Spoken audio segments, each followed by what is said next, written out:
final preseason game of 2023 is almost here. Your New England Patriots taking on the Tennessee Titans. Tyler Jones here. Welcome in to Patriots Today, as I have the top 5 things to watch for from your New England Patriots as they take on Tennessee. I got to tell you, it should be a fascinating night, right? These teams were supposed to have joint practices this week. Ultimately, that got canceled. And now's the final tune-up, as you have really 2 things to come of this. One is the last chance for a lot of those roster bubble guys to prove their worth, whether they deserve to make the roster or not. And then the other end of things is fine-tuning, making sure that all your I's are dotted and your T's are crossed, that you're fully confident with your team heading into the regular season. The first thing I'm watching out for is quarterback play. In particular, what we're going to see with Zappe and Cunningham and those guys. I got some statistics I want to show you here in just a second. But first, quick plug.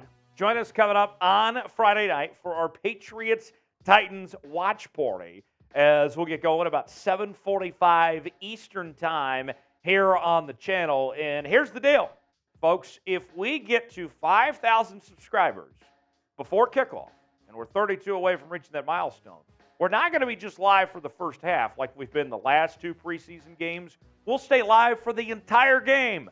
But we have to get the 32 subscribers first before we can commit to staying live for the entire game. So it's up to you guys. If you want us live for the whole game, then go ahead and subscribe to the channel. Sub for dubs, as they say. Subscribe now for free. Make sure to join us. You will not want to miss it coming up on Friday night, 7:45 Eastern Time, right here on Patriots Today. The statistics from the Patriots quarterback so far in the preseason. Mac Jones got his first preseason action last week in the game against Green Bay. He was 6 of 9, nice, for 52 yards, had 1 carry for 4 yards. I wouldn't expect to see much of Mac, if any at all, in this final preseason game. Bailey Zappe, he's played the most of anybody. Going 22 of 36, 196 yards, 1 touchdown. He's also had 3 carries for 11 yards and 1 rushing touchdown. Trace McSorley's played a little bit, 1 of 3, 4 yards, 1 carry for 3 yards. And Malik Cunningham has also played a bit as well, 3 of 4, 19 yards, 5 carries for 34 yards and a touchdown. That all came in the first preseason game against Houston. What I'm also very curious about when it comes to Malik Cunningham and Malik Mania is the role that we see for Malik Cunningham. You go back to that Green Bay game, and he didn't get any snaps at the quarterback spot. We saw him light up a bit there at receiver, and we've seen him in receiver in practice. What does Belichick and Bill O'Brien and company have lined up for Friday night Lights? Are we going to see Cunningham back at quarterback? Are we going to see him at a receiver? Maybe a little bit of both. What are they going to do to get Malik Cunningham on the football field? I'm already done with Trace McSorley. He's getting cut. He's not going to be there. What about Malik Cunningham? What do you have figured out for Cunningham? I'm very curious. And honestly, I don't know what we're going to see. It's fascinating. Might be the most interesting thing the entire night. What do you think? Should Cunningham make the 53-man roster? Should the Patriots carry a third quarterback with Cunningham or list him as a receiver? Weigh in. Tell me what you think. It's our pinned comment today. You might get an ad break. If so, take advantage of it. Get your votes in. Tell me what you think. Why for yes, in for no. Should Cunningham make the roster or not? Let me know what you think in the comment section. Number 2 on my list is the wide receiving core. And I got to tell you, my background, I know not a whole lot of folks know beyond Chat Sports. I used to work in news and always enjoyed the storytelling side. And one of the things I look at with this receiving core is there's some interesting stories that are being told, being laid out right in front of us. You go back to that Green Bay Packers game, and here's Kayshon Boutte, who his career nearly fell apart. And he's bounced back over the last couple of weeks and had a breakout game against Green Bay. What about Kendrick Bourne? This was a guy that was basically written off by Bill Belichick. You go back to last season, and he was put on the bench after having 800-plus receiving yards the year before, got in the doghouse with Belichick, and he has looked really good to this point. He had 3 catches for 34 yards last week.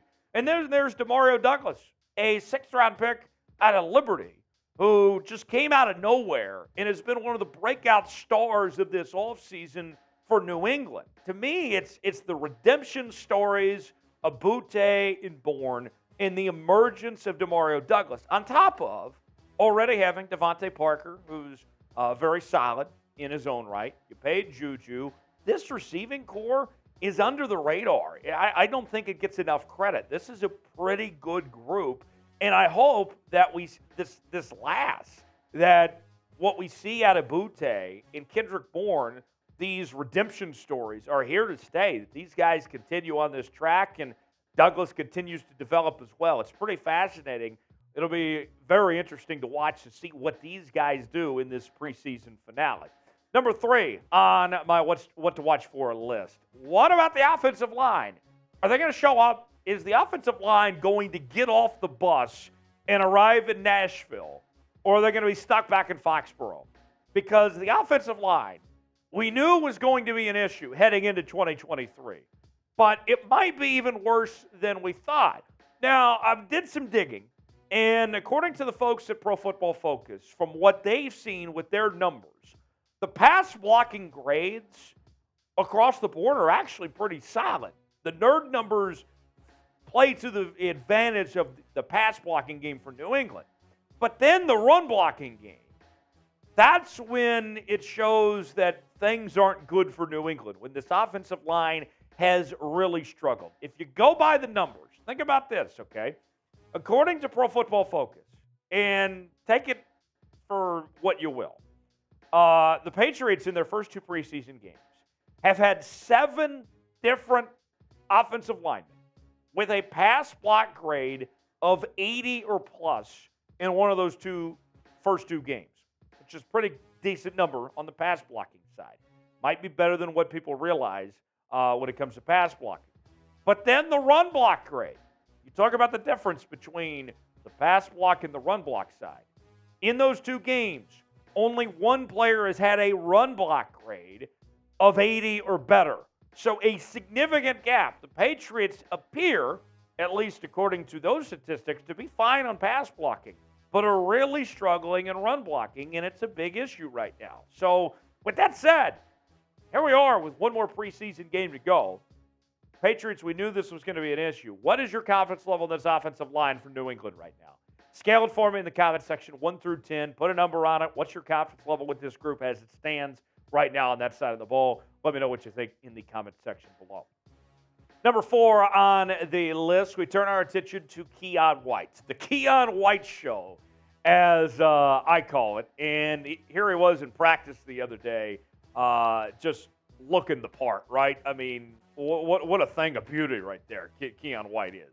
I'm very excited about Keion White. We did not get to see him in the last preseason game as he suffered a minor injury. He did return to practice this week, so we'll see if he ultimately plays this week or not. I selfishly hope that he does, so we get to see a little bit more of him. But the last time we saw Keion White on the football field, I mean, he was just fantastic. His defensive grade, according to PFF, was near 90.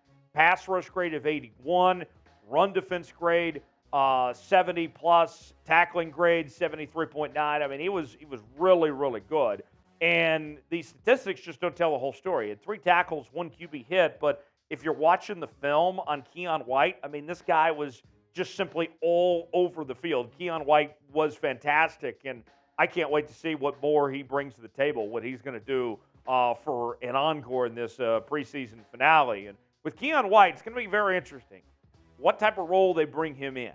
I don't think he's going to start, but I think he's going to make a significant difference, play a big role, have a big impact as a rotational piece. And who knows, maybe he might work his way up to being a starter by the end of the year. But right now, watch out for Keion White. He's going to be a lot of fun.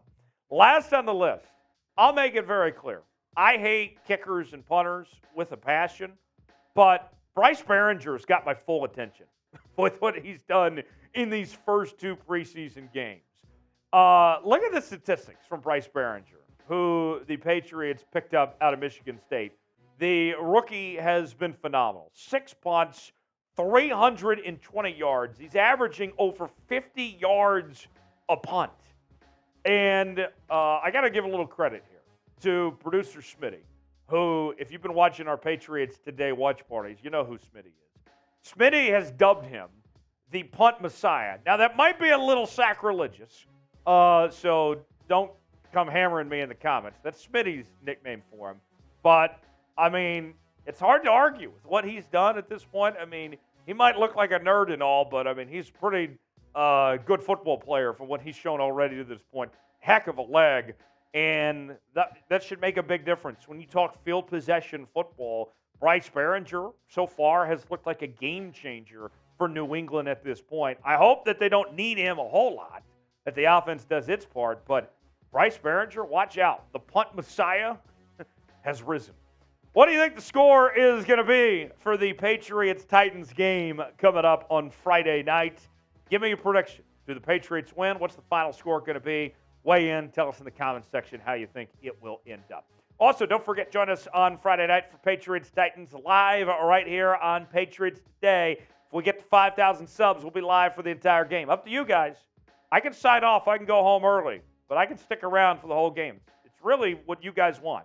If we get to 5,000 subs, then we'll make it happen. Sub for dubs. Join us on Friday night. We'll see you then here on Patriots Today.